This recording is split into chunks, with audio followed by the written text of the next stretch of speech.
जानी, देख, उधर देख, हमारे गांव में बच्चे पेड़ के नीचे बैठकर पढ़ रहे हैं। बोलो, कहां से कमल? कहां से कमल? कहां से खरगोश? कहां से खरगोश? क्या करें, बच्चों के स्कूल को चौधरी ने अपना गोदाम जो बना लिया है। अरे अब तो हम पुलिस हैं, गोदाम को खाली करवा देते। हाँ हाँ, चलो चलो जानी। चलो। आज से बच्चों के स्कूल को खाली कर दो। अरे आज तो एकदम पुलिस की तरह बोल रहे हो। सरकारी टोपी कहां से आई देखूं तो जरा, कैसी है?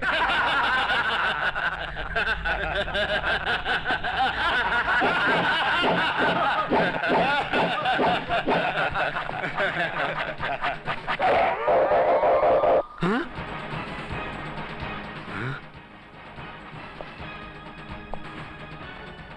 ये टोपी समाज के रक्षक पहनते हैं, भक्षक नहीं। तो इनको पुलिस वाला तुमने बनाया है। ये स्कूल खाली करने में कितना टाइम लोगे? स्कूल खाली करने से क्या होता है, पढ़ने से आदमी निकम्मा हो जाता है। मैं तुम्हें सिर्फ 2 घंटे की मोहलत देता हूँ।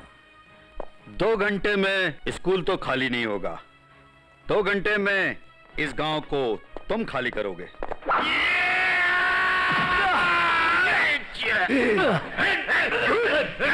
नहीं।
इंस्पेक्टर, हमारे आदमी को पकड़ा।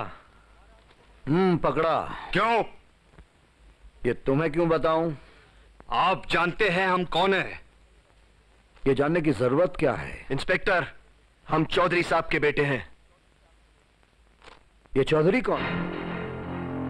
भाई, इनको बताना पड़ेगा चौधरी खानदान क्या है। अगर चौधरी खानदान के बारे में इन्हें पता चल गया तो इनकी आंखें खुली की खुली रह जाएंगी।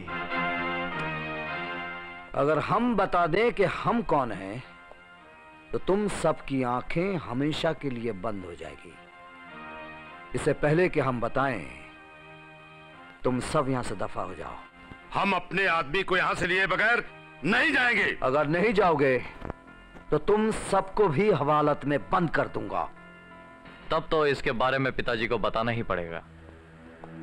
पिताजी, हम भाइयों ने आपको कितना समझाया कि गांव में पुलिस थाना मत खुलने दीजिए, लेकिन आपने हमारी एक बात नहीं मानी। पिताजी, आपने फोकट में उनको जमीन भी दी और थाना भी खुलवा दिया। तो का बुरा किया। उस सरकारी थाना हमारा गोदाम है, पुलिस की जीप हमारा माल्ट होती है, थाने के सारे सिपाही हमारे वॉचमैन हैं। हम अच्छा बुरा जैसा चाहे करते हैं। ना हमारे खिलाफ रिपोर्ट दर्ज होती है, ना FIR बनती है, और ना ही पुलिस की फाइल में हमारा नाम है। ये बीते दिनों की बात है, आज की बात नहीं। क्यों, आज क्या हुआ? आज हमारे गांव का सूरज पूरब से नहीं, पश्चिम से निकला। पिताजी, आपका वो गोदाम आज पुलिस थाना बन चुका है, जिसमें एक हवालात भी है। हमारा माल ढोने वाली जीप पुलिस की जीप बन चुकी है, जिसमें हथकड़ियां लटक रही हैं, और हमारे वॉचमैन पुलिस की वर्दी पहन चुके हैं। लेकिन ये सब कायाकल्प हुआ कैसे? थाने में का कोई देवदूत आया है? देवदूत नहीं आया है, एक थानेदार आया है, जिसकी टोपी पर लिखा है सत्यमेव जयते। जरा सोचिए पिताजी, अगर हमारे गांव में सत्य का राज यानी कानून का राज आ गया तो हमारा क्या हो? आखिर हुआ क्या है? हमारा आदमी पकड़ा गया, उनको हवालात में डाला गया। और हमें धमकी दी गई, वो भी गालियों के साथ।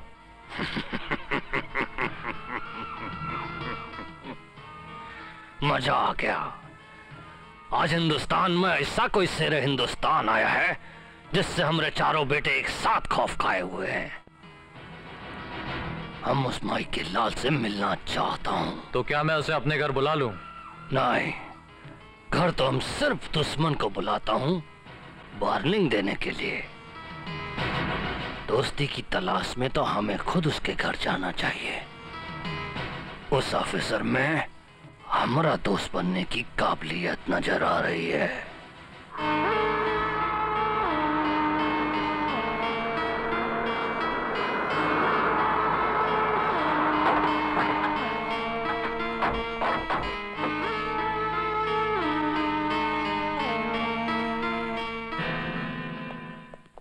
तुम इधर जाओ, तुम इधर जाओ, ठीक है? जी सर।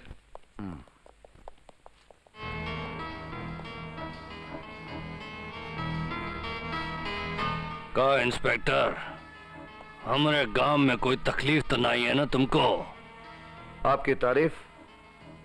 तारीफ तो आपकी होनी चाहिए इंस्पेक्टर।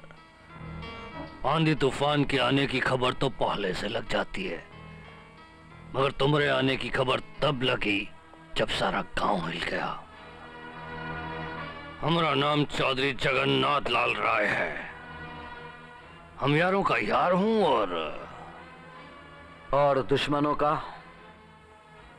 दुश्मनों का तो अभ्यास ही नहीं है हमको, क्योंकि जब भी कोई हमसे दुश्मनी करने की सोचता है, बेचारे की उम्र खुद ही कम हो जाती है। ये हमारा आदमी है, चलो उठो, छोड़ दो इसको। पुलिस की नजर में यह सिर्फ एक मुलजिम है और कुछ नहीं। हमारे आदमी को छोड़ दो। पुलिस सिर्फ पकड़ने का काम करती है, छोड़ने का काम अदालत का है। आपस के रिश्ते को अदालत में काहे ले जाते हो? कौन सा रिश्ता? देखो इंस्पेक्टर, हम अच्छी तरह से जानता हूँ, बहुत से अफसर अपना रेट बढ़ाने के लिए शुरू में बड़ा कड़क रुख अख्तियार करते हैं। तुमको ये सब करने का जरूरत नहीं, तुमको तुम्हारा हिस्सा मिलता रहेगा। बस हमसे दोस्ती बना के रखो। हमारी दोस्ती? आपकी हमारी दोस्ती हो ही नहीं सकती चौधरी साहब। आग और पानी की दोस्ती कभी हुई है क्या? चौधरी साहब, पानी आग के बराबर गर्म क्यों ना हो जाए, आग को बुझा ही देता है। बिन भय होए न प्रीत। जो हमसे दोस्ती नहीं करते, जिंदगी भर हमारी गुलामी करते हैं। तो तुम हमारे आदमी को नहीं छोड़ोगे? नहीं। चौधरी खाली हाथ जाने के लिए नहीं आता। हमारे एक हाथ में दोस्ती है तो दूसरा हाथ में जमानत का कागज दिखाओ इनको।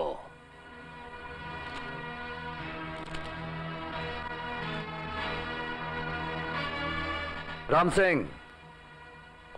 Yes sir. इसे छोड़ दो।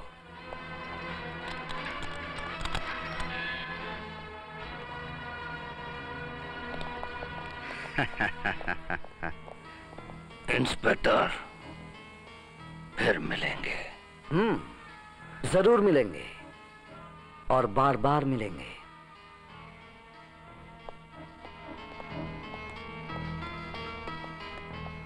मामा ये लो खाना। मेरे घर को तू बर्बाद करके छोड़ी। चावल भी बनाया और रोटी भी बनाई। मेरे सब पैसों का सत्यानाश कर दिया। इसलिए मैं तेरे को 4 आदमी को बेच दिया। मामा आपने हमको बेच दिया? तू क्या जन्म भर कुंवारी रहेगी? मैं तेरी शादी तय नहीं करूंगा। शादी? वो भी 4 के साथ? 4 के साथ बात करूंगा तब जाकर 1 के साथ होगी। उनसे आपने पैसे लिए हैं ना? दहेज लिया हूँ। बेटी का दहेज? तो क्या लोग अपने बेटों का दहेज लेते हैं, मैंने अपनी बेटी का दहेज लिया। इसमें क्या बुरा किया? आप कुछ भी बोलो, मैं आपकी बात नहीं मानूंगी, कभी नहीं। वो लोग बहुत पैसे वाले हैं। अगर तू नहीं मानेगी वो लोग पुलिस के साथ आएंगे। अरे रे, अरे चारों आदमियों से कैसे एक लड़की शादी कर सकती है? साहब हमें तो अपना रुपया निकालना है। साहब हम चारों उससे शादी करेंगे। साहब हम सबके साथ एक हफ्ता रहेगी, बारी बारी। वाह वाह, कितना अच्छा और पवित्र ख्याल है आप लोगों का। साहब ये चारों एक लड़की के साथ शादी नहीं कर सकते ना, मगर एक लड़की चारों से शादी कर सकती है। इसलिए मैंने नैना को इन चारों को बेच दिया। नैना? तुम लोग नैना की बात कर रहे हो? तुम लोग सब के सब बेशरम और बेवकूफ हो। कहाँ वो फूल सी नाजुक खूबसूरत लड़की और कहाँ ये बुड्ढे खूसट। अरे तुम्हारे तो एक एक पांव भी कब्र में जा चुका है। तुम तो उस लड़की के ससुर होने के लिए भी बूढ़े हो चुके हो। यानी कि हमारे रुपए डूब गए? अबे बुड्ढे, शुक्र करके हवालात में बंद नहीं कर दिया। चल जा, चल। ओए, तुम लड़की के मामा हो? जी। असली मामा? जी सगा मामा। मामा का मतलब जानते हो? मामा, 2 माँ के बराबर। तुम तो कसाई लगते हो। कसर मेरा नहीं है सरकार, सारा कसूर दारू का है, मुझे माफ कर दो। चलो हट, हट।